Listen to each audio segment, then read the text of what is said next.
আসসালামু আলাইকুম, আশা করি সবাই ভালো আছেন। গতকাল গিয়েছিলাম একদিন বাবার বাড়িতে, হাঁস মুরগি সবগুলা বেঁধে গিয়েছি। তো এসেই দেখি সবার খাবার শেষ, এখন দিয়ে দিলাম।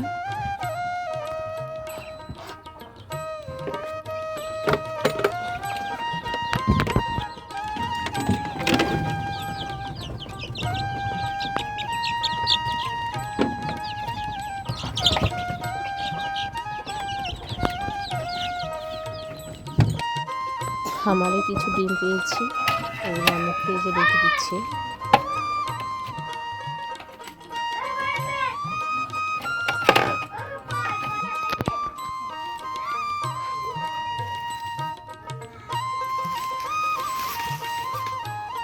এখানে গাছের একটা পেঁপেটা ভালো করে পাকে নাই, তাই আমি আবার এটা রেখে দিচ্ছি।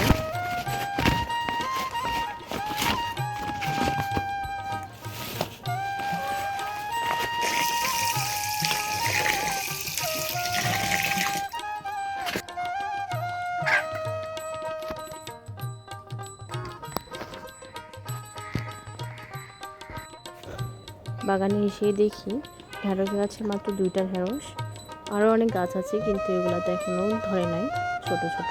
আর বৃষ্টির কারণে গোড়া থেকে অনেকগুলো মাটি সরে গেছে।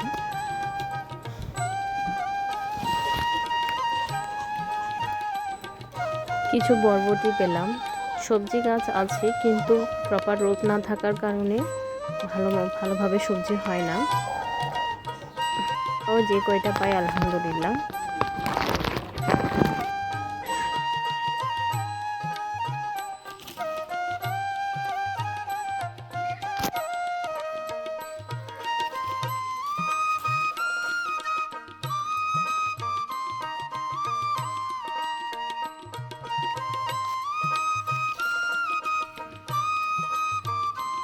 ঢেঁড়সগুলো কেটে নিচ্ছি, কারণ এগুলো গাছে থাকলে শক্ত হয়ে যাবে।